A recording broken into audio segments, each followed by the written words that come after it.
እንዴት ቆያችሁን? ዛሬም እንደተለመደው በቆንጆ ድራማ መተናል። ላይክ ያርጋችሁ ተጋብዙልን። ፊልሙ ሲጀምር ሊ የምትባል ቆንጆና ስኬታማ ልጅ የእንጀራ አባቷ አያቷ የሞተ ስለሆነ ድርጅቱን ማን መውረስ እንዳለበት ሲያወራት ሰማውና ተናዳ አያቴ እኮ ገና በህይወት አለ እና ደግሞ ብቸኛ ወራሹም እኔ ነኝ። ወራሽ ለመሆን እኮ መጀመሪያ ማግባት አለብሽ። ችግር የለውም በቅርብ አገባለሁ ትለውና ለሰራተኛቸው ባል የሚሆናትን ሰው እንዲፈልግላት ትነግረዋለች። እሱም 4 ሰዎችን ያዘጋጅላታል። ልታገኛቸው ተዘጋጅታ ስትሄድም የመጀመሪያው አፉ ጥሩ ጠረን ስላልነበረው ትተዋለች። ሁለተኛው ሚስቱ እንድትሰራ እንደማይፈልግ ይነግራታል። ሶስተኛው ደግሞ ከእናቱ መለየት እንደማይችል ስታይ ተስፋ ትቆርጣለች። አራተኛው ደግሞ ሺን የሚባል ሼፍ ስለነበረ ልታገኘው ወደ ሬስቶራንቱ ትሄድና በአበሰለላት ምግብ የተደነቀች ስለ ትዳር ምን ታስባለህ? አሁን ላይ ማግባት አልፈልግም። እኔ ግን እንድንጋባ ልጠይቅህ ነበር የመጣሁት። ያው የእውነት ሳይሆን የውሸት ነው የሚሆነው። አይ እኔ እንኳን የውሸት ጋብቻ ውስጥ መግባት አልፈልግም ይቅርታ ቢላትም ሀሳቡን ከቀየረ እንዲደውልላት ካርዷን ሰጥታው ትሄዳለች። ይህ ሁሉ ሲሆንም የእንጀራ አባቷ ሲከታተላት ስለነበረ ሺን ጋር ሄድና አግብቷት ለሱ መረጃ የሚሰጠው ከሆነ የፈለገው እንደሚያደርግለትና አስበው እንዲነግረው አሳውቆት እንደወጣ ሺን ጓደኛውን ይጠራዋል። ሊጋራ ደውሎም ጥቃት እንደደረሰበት እንዲነግራት ያሳውቀዋል። እጁን ቆርጦም የተደበደበ ያስመስላል። ሊስት ደርስም ትደነግጣለች። ፖሊስ ጋር እንደውል እንዴ? አይ ተይው ምንም መረጃ የለንም። እጁን ያከመችለትም እኔን ካገባኸኝ ከምንም ነገር እንደምጠብቅህ ቃል ገባለሁ። በዛ ላይ ይሄው ኮንትራቱን ያው የምፈልገውን አድርገህ እንደጨረስ ኮንትራቱን ባንተ ስም አድርግልሃለሁ ስትለው ይሄን ሁሉ ሆን ብሎ እንዳደረገውና እየተከታተላት እንደነበረ እናያለን። በሀሳቧ ተስማምቶም የሰርጓ ቀን ላይ የተዘጋጃጀች እያለ ውጭ ቆይቶ የመጣው ጓደኛዋ የምታደርገው ነገር ልክ ባይመስለውም አብሯት ለመሆን ግን ይስማማል። ሺን መጥቶ ሰላም ሲለው ግን ደስ ስላላለው ጥሏቸው ይወጣል። ሺንም ሜካፖን ያስተካክላትና የሰርግ ስነስርዓቱ ይጀምራል። አያቷን በጣም ደስ ብሎት እሷ እንዲንከባከባት ቃል ያስገባዋል። ሊ ወደ ክፍሏ ቀድማ ስትሄድም ዘመዶቿ ድሃ በመሆኑ ያሽፉበታል። ይህን እንደሰማችም ከዚህ በኋላ ሁላችሁም ክብር እንድትሰጡት ፈልጋለሁ፣ የቤተሰባችን አባል መሆኑን አትርሱ እሺ ብላ ይዛው ትገባለች። እሷም ዘመዶቿ እንዲያውቁባቸው እንዲጠነቀቅ ማድረግ ያሉበትን ነገሮች ታስረዳው። ምንም አትጨነቂ ምርጥ ባል እንደሆንኩኝ አሳምናችኋለሁ። በጠዋት ተነስተው ቁርስ ሰራላትና መልካም ቀን ተመኝቶላት ወደ ስራ ይሸኛታል። ሁሉም ባለድርሻዎች በተሰበሰቡበትም ዋናው አስተዳዳሪ መሆኗ ለሁሉም ታውጃለች። እንጀራ አባቷም እንዴት አድርጎ እንደሚያባርራት ማቀድ ይጀምራል። ስትወጣም ከጓደኛዋ ጋር ሆና እንዴት ድርጅቱ እንደምትመራው ስታወራ ሺን ወደ ቤት ሊወስዳት ይመጣል። ከጓደኛዋ ጋራም በመጥፎ አይን እንደተያዩ ይለያያሉ። ማታ ላይም ሺን ምግብ እየሰራ የእንጀራ አባቷ በተነጋገሩት መሰረት ከሷ መረጃዎች እንዲያመጣለት ሲነግረው ትሰማውና ሆን ብላ የስራ ፋይሎችን ይዛ ትተኛለች። ሊያነሳው ሲለም ምን እየሰራህ ነው? ስለተኛሽ ሊያነሳው ነበር ቢላትም እሱ ላይ ያላት ጥርጣሬ የዋሰ ይጨምራል። በቀጣዩ ቀንም የእንጀራ አባቷ ምንም መረጃ የማይሰጠው ከሆነ ሊተጠቀማበት ስትጨርስ ሜዳ ላይ እንደምትጠላው ያሳውቀዋል። ይህንን የሰማችው ሊም ምን እንደተፈጠረ ታስረዳኛለህ? ከአንቺ መረጃ እንዳመጣለት ፈልጎ ነው፣ እኔ ግን አልተስማማሁም። ጥሩ መስማማትም የለብህም ብላው ትሄዳለች። ሺንም አጎቱን ለማግኘት ሌላ ቦታ ሄድና የሊም ቤተሰቦች መበቀል እንዳለባቸው ይነጋግራሉ። እንጀራ አባቷን ባልሻዎቹን በሙሉ ሰብስቦ ቤት ይወስዳቸውና ሺን እንዲያበስልላቸው ይጠይቀዋል። እሱም ግን እኮ ያ የኔ ስራ አይደለም ለምን አበስላለሁ? ቦታህን ረስተዋል መሰለኝ፣ እንዴት ነው እንደዚህ ደፋር ይሆንከው ብሎ ሲጮህበት ሊትደርስና ቦታውን የረሳኸው እሱ ሳይሆን አንተ ነህ፣ ባሌን እንደዚህ እንድታናግረው አልፈቅድልህም፣ እንግዶችህን ብትሸኛቸው ጥሩ ይመስለኛል ትለውና ማታ ላይ ስራዋን እየሰራች እያለም ሺን እንደደከማት አስቦ ማሳጅ ሊያረጋት ሲሄድም ከፍታ የነበረውን ፋይል ትዘጋበትና ሁሌም የሆነ ነገር የደበከኝ ነው የሚመስለኝ። አዎ ደብቅሻለሁ፣ ማለቴ እንደምወድሽ አልነገርኩሽም ሲላት ተገርማ ታየዋለች። እንደምታምነው ነግራውም የክፍሉን ቁልፍ ትሰጠዋለች። በሌሊት ተነስተውን ፋይሎቹን ፎቶ ሲያነሳ ትደርስበትና መጽሐፍ እየፈለገ እንደሆነ ይዋሻታል። በነጋታው የያዘው መረጃ ላጎቱ ይሰጠዋል። እሷን ብትሆን ቀኑን ሙሉ ለሰራተኞቹ አለቅነቷ ለማስመስከር ስትሰራ ትቆያለች። ሺን የሚበላ ነገር ይዞላት ሄዶም ስራውን እስክትጨርስ ጠብቃት ደክሟት ትዛውተኛለች። እሱም ፍላሹን ያወጣውና ፋይሎቹን መገልበጥ ይጀምራል። ሊስት ነቃበትም ፍላሹ እንዳታየው ተጠግቶ ሲያወራት ይቆይና እንደጨረሰ ነቅሎት ይዟት ይወጣል። ቤት እንደደረሰውም ለምን እንዳመንኩህና አላገባህ እንደተስማማሁ ግን ታውቃለህ? ከአመታት በፊት እናቴ እንደሞተ ተነግሮኝ ሳያዘን እጅህን ዘርግተልኝ ነበር። የዛኔ መኪና ላይ ምግብ እየሰራ ስለነበረ የሚበላ ነገር ሰጠኸኝ። ችግሬ ምንም ይሁን ምን እንደሚያልፍ ነግረህ አጽናናኸኝ። ለእኔ ትልቅ ነገር ስለነበረ መቼም ቢሆን ልረሳህ አልቻልኩም። ምንም አታስቢ፣ አሁንም ቢሆን ከጎንሽ ነው የምሆነው ይላትና በውስጡ እሷን ሳይጎዳ በቀሉ ለመጨረስ ይመኛል። በቀጣዩ ቀንም ሺን እንጀራ አባቷ ክፍል ገብቶ ሲበረብር ሰውየው ከፍቅረኛው ጋር ሆኖ ይመጣበትና ይደበቃል። መጋረጃው ሲንቀሳቀስ አይቶም ሊጠጋ ሲሞክር የሆነ ሰው በሩን ያንኳኳና ሳያየው ይወጣል። ሴትዮዋንም ቢሆን ሺን ከጓደኛው እርዳታ ይጠይቅና ደውሎላት ትልቅ ሽልማት እንዳሸነፈች ሲነግራት ትወጣለትና ያመልጣል። ሊ ስለሚፈጠረው ነገር እንድታውቅ ስለፈለገም አያቷ እንደታመመ ነግሯት በጊዜ እንድትመለስ ያረጋታል። እሷም አያቷን አይታው ስትወጣ ድምጽ ስለሰማች ወደ እናቷ ክፍል ስትሄድም ሰውየው የሚያደርገው ነገር ታይና በእናቴ ቤት ሌላ ሴት ይዘህ ስትመጣ አታፍርም እንዴ? ምን አይነት ወራዳ ነህ እባክህ ብላ ትመታዋለች። ወጥታም የእናቷን ፎቶ እያየች በጣም ታዝናለች። እንጀራ አባቷ ግን ላረገችው ነገር ሊበቀላት ወስኖ ከስራ ስትወጣ የሚያጠቋት ሰዎች ይልክባታል። ሊያግቷት ሲሉም ሺን ደርሶ ያድናትና ጭንቅላቱ እንዳይመታ ለመሸፈን ስትሞክር እጇን ተጎድታ ትወድቃለች። እጇን አሳክሟት ወደ ቤት ሲመለሱም ሁሌም ቢሆን እንደዚህ ነው መጠባበቅ ያለብን፣ ምክንያቱም ባልና ሚስት ነን አይመስልህም? አዎ ልክ ነሽ፣ እኔም ከጎንሽ እንደማልለይ ቃል ገባለሁ።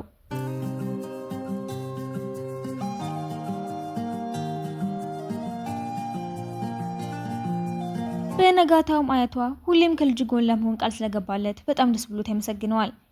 ሁሉንም ባልድርሻዎችን ሰብስበውም ትክክለኛ ወራሹ እሷ መሆኗን ያውጅና ደስታቸውን ሲያከብሩ ይቆያሉ። በነጋታውም ላይ አትክልቶች ውስጥ ትንከባከብ ሲያተም የድሮ ትውስታዎች ይመጡበታል። ልጅ ያለን በሰው ቤተሰቦች ምክንያት ያላቸውን የአትክልት ስፍራን ጨምሮ ሁሉም ነገራቸው ሲወሰድና አባቱን በድንጋጤና በሐዘን ታሞ ሲሞት ይህንን መቋቋም ያልቻለችው እናቱም አይኑ ያየ ራሷን ስትጎዳ ያስታውሳል። በዚህ ምክንያት አጎቱ በየጊዜው የድርጅቱ ባለቤት የነበረችውን ሴት ፎቶ እያሳየው እንዲበቀላት እንዳሳሰበው ያስታውሳል። የእናቱን ፎቶ እያየም ቃል የገባው እንደሚፈጽም ያረጋግጥላታል። ከቀናት በኋላ ሜሊ አያት ስለሞቱ በጣም ታዝናለች። ከቀብሩ በኋላ እንጀራ አባቷ ቤት ሄድና የእናቷን ፎቶዎች በሙሉ እንዲያወርዷቸውና የቤቱ አስተዳዳሪ ከዚህ በኋላ እሱ እንደሆነ መናገር ይጀምራል። ሐሳቡን አልቀበል ብላ ልትመታው ስትለም እጇን ይዛትና ከዚህ በኋላ የምፈልገውን ማረገው ማንም ሊከለክለኝ አይችልም ብሏት ይወጣል። ሽንም ያቅፋትና ማልቀስ ትጀምራለች። ስትረጋጋም የቤተሰቤን ውርስ እንኳን ለመጠበቅ የሚሆን አቅም ስለሌለኝ በጣም ነዘንኩት። ምንም አታስቢ፣ ሁሌም ከጎንሽ እንደምሆን ቃል ገብቼልሻለሁ እኮ። በቀጣዩ ቀንም ባልድርሻዎቹን ሰበስብና ሊ እንድትባረር ሀሳብ ያቀርባል። ድምጽ ሰጡ በአንድ ሰው ይበልጣትም ከመባረሯ በፊት ግን ቀርቶ የነበረ ባልድርሻ ድምጹን ለሰው ያስጣትና ያድናታል። ስታመሰግነውም እኔን ሳይሆን ባልሽን አመስግኘው እሱ ባይጠራኝ አልመጣም ነበር ይላትና እሷም በጣም አመሰግናለሁ፣ አንተ ባትኖር ምን እንደማድረግ እንኳን አላውቅም ነበር ብላ ታቅፈዋለች። ማታ ላይም ድርጅቱን ማስተዳደር የምችል ስለማይመስላት ቢከፋትም ጠንካራ እንደሆነች ነግሯት በራስ መተማመኗን ጨምርላታል። በነጋታውም የእንጀራ አባቷ የጓደኛው አባት ጋር ሄደው ሌላ ለማባረር ሲሞክር እንዳልተባበረው ቢያቃጠረም ልጁ ግን መቼም እንደማይከዳት ስለተናገረ ከቤት ይባረራል። ሊ ጋር ሄዶም የተፈጠረውን ሲነግራት አብራቸው እንዲቆይ ትፈቅድለታለች። ሺ ግን ስለቀና በውሳኔዋ ደስ ሳይለው ይቀራል። እንጀራ አባቷም ጓደኛው የሚረዳው ከሆነ ከሊ ጋር እንደሚድራው ቃል ይገባለታል። አንድ ላይ የተመገቡም ጓደኛዋ ቋያትሽ ቦታውን ሰጥቶሻል፣ በዛ ላይ በህይወት የለም፣ ታዲያ ለምንድን ነው ሺን ማትፈቺው ስላት ሺን ይከፋዋል። በነጋታው እቃውን ሰብስቦ ሊወጣ ሲል ታገኘውና የት ልትሄድ ነው? ኮንትራታችን አልቋል፣ መለያየት ያለብን ይመስለኛል ብሎ ሲወጣ በጓደኛዋ ቀንቶ እንደሚሆን ታስባለች። ጓደኛውም ቁርስ አዘጋጅቶ ውስጥ ጠብቃት እንደ ሺን ስላልሆነላት ስራ እንደበዛባት ተናግራ ትወጣለች። እሱም በየሄደችበት የተከተለ የሚያስፈልጋትን ነገር በሙሉ ቢያደርግም ሺንን መርሳት ስላቃታት ሁሉንም ነገር ታወዳድረዋለች። ማታ ላይም እያንቀላፋት ስለነበረ አቅፎ ወደ ክፍሏ ሲወስዳት ሺን መስሏት እንደናፈቃትና ለምን ጥሏትም እንዲሄድ እየጠየቀችው ስለነበረ እሱን ማስረሳቱ ቀላል እንደማይሆንለት ይገባዋል። በነጋታውም እኔ ግን መቼም ቢሆን እንደ ፍቅረኛሽ ልታይኝ ትችያለሽ? ይቅርታ አልችልም። ሁሌም ቢሆን እንደ ጓደኛዬ ነበር ማየ። ሺን እና አጎቱም እንዴት ወደ ቤቱ እንደሚመለሱ ያቀዱና አጎትየው በመጨረሻም አንድ ሀሳብ ይመጣለታል። ብዙም ሳይቆይ በየዜናው ላይ ጋብቻቸው የውሸት እንደነበረ ይነገርና ችግር ውስጥ እንደሚገባ ስላሰበች ልታገኘው ትሄዳለች። ስትደርስም ጋዜጠኞች ከበውት ስለነበረ ለሁሉም አንድ ላይ እንዲሆኑ ተናግራ እንደሚዋደዱ ታረጋግጥላቸዋለች።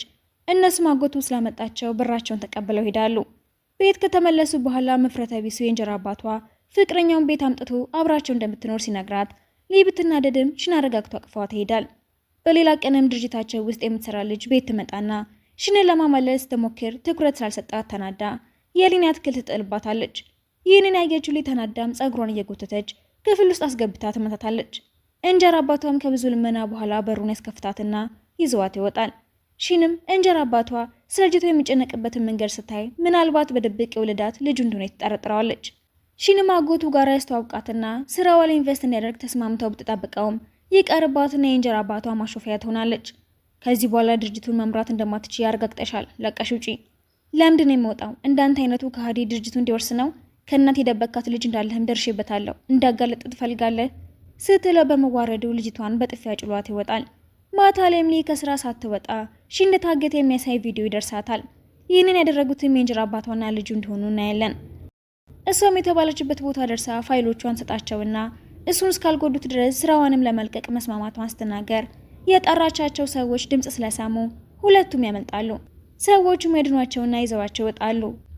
ቤት እንደደረሱም የሆነ ነገር ሆነ ቢሆን ምን እንደማድረግ ራሱ አላቅም ነበር፣ ብቻዬን ነበር የምቀረው። በነጋታውም ሬስቶራንቱ ስትሄድ አጎቱን ታገኘውና ስለ ትናንትና እርዳታ በጣም ነው የማመሰግነው፣ ምንም ችግር የለውም ይላትና ሽን ጋር ሄዶ በቀልህን ረሳኸው እንዴ? ምን ያረክ ነው? ሊል በቀላት አልችልም፣ በጣም ነው የምወዳት። ምንድን ነው የምታወራው? ሲጀመር ጋብቻው ራሱ የምር አልነበረም። ይሄንን ራሱ ብታውቅ እኮ በጣም ነው የምትጠላ። እቅዳችንን ችላ ማለቱ እውነቱን አይቀይረውም እኮ። ማታ ላይም ሺን እናቱ ላረጉት ነገር እንዲበቀላቸው ስጠይቀው ያይና ይባንናል። ወደ ሊ ዞሮም ይቅርበኝ፣ ግን ይህንን ማድረግ ግድ ይለኛል ይልና ስራውን ጀምራል። በቀጣዩ ቀንም የሊ ድርጅት የደንበኞቹ መረጃ እንደማይጠብቅ የሆነ ዩቲዩበር ይናገርና ትልቅ ችግር ይፈጠራል። ሰውየውንም የከፈለው የሽናጎ ስለነበረ ያልተወያዩበትን ነገር በማድረጉ ይጣላሉ። እሷም ወደ መስሪያ ቤት ስትመለስ ጋዜጠኞች አፋጥጧታል። በዛም ሰዓት ሺን ደርሶ ይሸፍናትና ወሬው በሙሉ ውሸት ነው፣ የድርጅቱ ምርቶች በሙሉ ደህንነታቸው የተጠበቀ መሆኑን እንድታውቁ ፈልጋለሁ ይልና ይዘዋት ይሄዳል። ትንሽ ቆይቶም ጓደኛዋ ይሄንን ኢንቨስተር ታውቂዋለሽ እንዴ? ከአስተዳዳሪነትሽ እንድትወርጂ ጠይቋል እኮ። አይ አላውቀውም፣ ማን ነው? ቆይ ሺን ሰዎችን ይዞ በኩራት ይገባና እኔ ነኝ ኢንቨስተሩ፣ ከአጎቴ ጋር በተስማማሽው መሰረት የእሱን ድርሻ ለኔ ሰጥቶኛል እና ደግሞ ድርጅቱ ለቀሽ እንድትወጪ ፈልጋለሁ። ይሄ እናቴ ለቤተሰቦች ላደረጉት ስቃይ በሙሉ መቀጣጫ እንዲሆን ስለምፈልግ ነው ሲላት ከመጀመሪያም ጀምሮ እየከዳት መሆኑን ስላወቀች በጣም ታዝናለች። ጓደኛዋም ከዚህ በኋላ ግንኙነታችሁ አስፈላጊ አይደለም፣ መፋታት አለባችሁ ብሎ ሊወስዳት ቢሞክርም ሽን ይመታውና ሊን እየጎተተ ይዘዋት ይወጣል። ተሸክመው ቤት ተደርሷትም አጥብቃ ይዘዋት እናቴ ላይ ለደረሰው ነገር ለመበቀል ስለፈለኩ ብቻ ነው፣ ከአንቺ ጋር እኮ ምንም ችግር የለብኝም ቢላትም ልትሰማ ፈቃደኛ ሳትሆን ትቀራለች። እጇን አስሯትም እየመገባት እባክሽ የምልሽን ስሚ፣ በጣም ነው የምወድሽ እኮ ልተውሽ አልፈልግም። አብድሃል እንዴ? ስለምን መውደድ ነው የምታወራው? ከዚህ ሁሉ በኋላ ከአንተ ምንም አልፈልግም ብላ ምግቡን ስታስደፋው የሚያረጋው ነገር ትክክል እንዳልሆነ ቢገባውም ሊያጣት ስለማይፈልግ ሊቀጥልበት ይወስናል። እጇ እንዳሰረም ይንከባከባታል። ስራ ሲሄድ ጠብቃ ለማምለጥ ብትሞክርም ጓደኛዋ ይዘዋት እንደወጣ ሊደርስባቸውና ወደ ቤት ይመልሳታል። ጠርሙስ ሰብራ ብታስፈራራውም እንደማታረገው ስላወቀ ዝም ብሎ ይጠጋታል። እሷም ልትወጋው ስላልቻለች ትተወውና ማልቀሷን ትጀምራለች። ጓደኛው እንደደረሰም በደንብ ጠብቃት እሺ፣ የትም እንዳትሄድ ቢለው ምግብ እየበላች ስላልሆነ በጣም ትዳከማለች። ይህንን ያስተዋለው ጓደኛውም ይነግረውና ዶክተር ይጠራላታል። ካሳከማት በኋላ እስክትነቃ ጠብቋትም እንዳየችው ትበረግጋለች። ከተረጋጋች በኋላም ምግቤንም እበላለሁ፣ መድኃኒቴንም ወስዳለሁ፣ ለምታረገው ነገር ግን መቼም ቢሆን ይቅር እንደማልልህ እንድታውቀው እሺ፣ ከዚህ ሂድልኝ በቃ ስትለው ተስማምቶ ይወጣና ለጓደኛው ለአስራት አይገባም ነበር፣ እንዳላጣት ብዬ ባረጋውም ልክ እንዳልሆነ አውቀዋለሁ፣ ምን እንደሚሻለኝ እኔ እንጃ፣ ከዚህ በኋላ መቼም ይቅር አትለኝም፣ ጠልታኛለች። ማታ ላይም የቤተሰቦቻችንን ታሪክ ያን ያህል መጥፎ ባይሆን ኖሮ በጣም ጥሩና ውብ ጥንዶች ነበር የምንሆነው እና እንደተኛ ሲያስመስል ትወጣለች። እሱም አውቆ መሄድ ከፈለገች እንድትሄድ ብሎ ሳደረገው ወዲያውሉ ይነሳል። ጠዋት ሲነቃ ማጠገቡ ያገኛታል። እሷም ያልሄድኩት አለመግባባታችንን ልፈታው ነው፣ እናቴ በፍጹም አንተ እንደምትላት መጥፎና ጨካኝ ልትሆን አትችልም። ጥሩ እንደዛ ከሆነ ወደ ድርጅቱ አብረን ሄድና መረጃ እንፈልጋለን ብሎ ቢወስዳትም አጎቱ ሲመጣበት ደንግጦ ይደብቃታል። በጓደኛዋ እርዳታም ወደ ፋይል ክፍሉ ትገባና የሽን ቤተሰቦችን ወረቀት ሲያገኙት የሁሉም ነገር ዋና ተባባሪ የነበረውና ችግሩን የፈጠረባቸው አጎቱ እንደሆነ ይደርስበታል። ያን ሁሉ ዓመትም እንዳታለለው ይገባዋል። የሆነ ሽማግሌ ሰራተኛም ሁሉም ተንኮል የሰሩት የሊንጀር አባትና የሽን አጎት እንደሆኑ ለሽን ነግረዋል። እሱም በዛ ጊዜ ነበር የተባለው ሰራተኛ ጋር ሲሄድም የተባለው በሙሉ እውነት መሆኑን ያረጋግጥላቸዋል። እሱም ተደብቆ አጎቱ ለመከታተል ይወስንና መኪና ማቆሚያ ውስጥ ይጠብቀዋል። እንደመጣ የሚከተለውና የሆነ ቦታ ይደርሳል። እንደወረደም ሊንና ጓደኛዋን ያገኛቸውና እዚህ ምን ትሰራላችሁ? አጎት የደበቀውን ነገር ለማጣራት እየሞከርን ነው ይሉትና ተያይዘው ክትትላቸውን ይቀጥላሉ። ከሆነ ህንፃ ሲወጣ ይዘውትም ሺን ከዚህ በኋላ ምንም ልትደበቅ እንዳትሞክር፣ ሁሉንም ደርሰንበታል። ግን ለምንድን ነው ይህንን ሁሉ ዓመት እየዋሸ የተጫወትክብኝ? ለምን ብሎ ሲጠጋው አጎትየው ይመታውና መሬት ላይ ይዘርረዋል። አንተም የምልህን ካልሰማህ እንደማላድንህ ወቀው እሺ ብሎ ትሄዳል። ሽንም የእናቱን ፎቶ እያየ ሲያዝን ይቆይና እንቅልፍ ይወስደዋል። በህልሙም እናቱ ሾርባ ሰርታ በእጇ ስታበላው ያያል። ከእንቅልፉ እንደነቃም ጥሩ ሾርባ ፊቱ ተቀምጠው ሲያይ ሊ እንደሰራችው ስለሚያውቅ እያለቀሰ ይበለዋል። የእናቷን ፎቶ ይዞም ልጅሽ ላይ ያደረኩት ነገር ይቅርታ፣ ሁሉም ነገር እንደማስተካክለው ቃል ገባለሁ። እሷም የእንጀራ አባቷ የተደበቀበትን ቦታ ስለደረሰችበት ልትሄድ ስትል ሽንም እኔም አብሬሽ ሄዳለሁ፣ የምረዳሽ ነገር ይኖራል ሲላት ባትፈልግም ድርቅ ስላለ ትተዋለች። ሳይደርሱ ግን መኪናው ተበላሽቶ ይቆማል። ሺላየው ሲወርድም የሆነ ሽማግሌ ያገኛሉ። ሰፈሩን የት እንደሚያገኙት አስረድቷቸውም ምሽቱን እሱ ጋር እንዲያሳልፉ ይጋብዛቸዋል። የሚበላና የሚጠጣ ሰጥቷቸውም ሲመገቡ ይቆዩና በድንገት ራሳቸውን ይሰታሉ። ሲነሱም እርስ በርስ ታስረው ራሳቸውን ሲያገኙት ሽማግሌው የእንጀራ አባቷ ሰው እንደሆነም ይገባታል። ሺንም እንድታውቅ የምፈልገው ነገር ቢኖር እንደወደድኩሽ የተናገርኩት በሙሉ ከልቤ እንደሆነ ነው ይላትና ሽማግሌው ይመጣባቸዋል። በቀጣዩ ቀንም ሺን አጎቱ ጋር ሄደው የሰራኸውን ወንጀል በሙሉ ስትናዘዝ ቀድቼሃለሁ ሲለውናይና ወደ ታገቱበት ምሽት እንመልሳለን። እንጀራ አባቷ ያደረገው ነገር በሙሉ ጸጽቶት ይቅርታ አድርጉልኝ፣ የድብብቅ ህይወት ሰልችቶኛል፣ እጄን ለፖሊስ እሰጣለሁ ብሎ እንደለቀቃቸው እናያለን። ሺንም አጎቱን እናቴ በአንተ ቆሻሻ ተንኮል ምክንያት ነው የሞተችው፣ ለእሱ አስከፍልሃለሁ፣ በጣም አስቀያሚ ሰው መሆንህንም እንድታውቀው ፈልጋለሁ ይለውና ይሄዳል። ከቀናት በኋላም እንጀራ አባቷም ሆነ አጎት ተብየው ለሰሩት ወንጀል ቅጣታቸውን ያገኛሉ። ሺንም ድርጅቱን ወደ ኤሊ ይመልስላታል። ሊያናግራት ቤት ሲሄድ ግን አላስገባ ትለዋለች። ሰራተኛውም ልታየው እንደማትፈልግ ቢነግረውም ተስፋ ሳይቆርጥ በየቀኑ ምግብ እየሰራ ይወስድላታል። አንድ ቀንም መንገድ ላይ ሲያገኛት ደስ ብሎት እባክሽ ቅርበኝና ሁሉም ነገር እንዳስተካክል አንድ ድል ስጭኝ፣ ሁሌም ደስተኛ እንደማድረግሽ ቃል ገባለሁ። ይቅር ልልህ አልችልም፣ አንተ ላይ ያለኝን እምነትን ያሳጣኸኝ ብትለውም የወሰደውን የሬስቶራንቱን ዶክመንትና የሰጠችን ነገር በሙሉ ይመልስላትና እንደሚጠብቃት ይነግራታል። ከጊዜያት በኋላም ሺን ለመጀመሪያ ጊዜ ያየችበት ቦታ ትሄድና ምን ያህል ነጻናት ታስታውሳለች። ጠጋ ብላም ተመሳሳዩ ምግብ ስታዘም ሼፉ ሺን በመሆኑ ትደነግጣለች። እንደቀመሰችውም በጣም ይጣፍጣል ስትለው ይመጣና የጎዳውሽን ያህል ባይሆንም እኔም እየተጎዳሁ ነው፣ እባክሽ ቅርበኝና አንድ ላይ እንሁን ሲላት በመጨረሻም ትስማማና ደስ ብሎ ያቅፋታል። እሷም ለረዳቷ ጋር ደውላ ከባሌ ጋር ስለተመለስኩኝ ቀጠሮቼን በሙሉ ለትንሽ ጊዜ ያረዝሚልኝ እሺ ስትላትና እንደ አዲስ የጣመሩ እያሳየን ፊልሙ ይጠናቀቃል።